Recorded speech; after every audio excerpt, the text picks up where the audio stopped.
So guys, mag-eliminate tayo ng eggs. Kunin natin yung mga rounds. So yan yung materials natin for today. Ayan.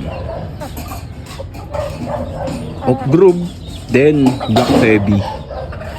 So sabi-sabi kapag very round daw yung egg, very round, female daw. Tapos kapag medyo pointy, gaya nito, ito yung tapapakita ko. So,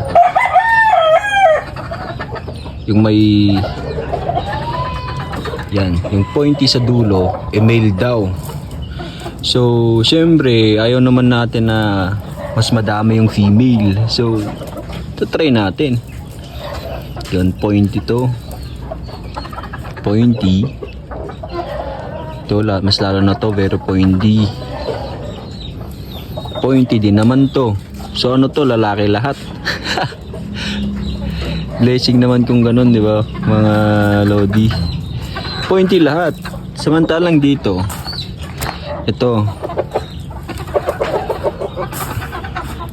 medyo round ba to? Hindi naman ako makapag-decide kung paano kaya gagawin natin. Next time na lang. Hindi ako makapag-decide mga lodi. So, kayo.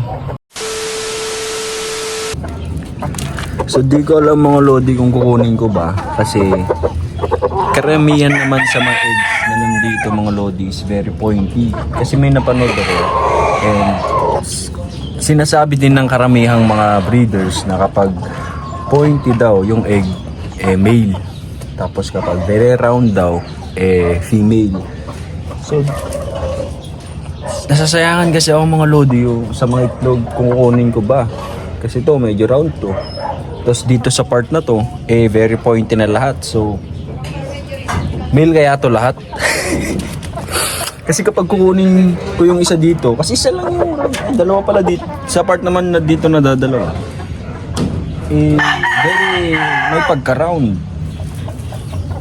Dito naman, mga pointy lahat. Yung may patusok na pag ganun, may pa-curve.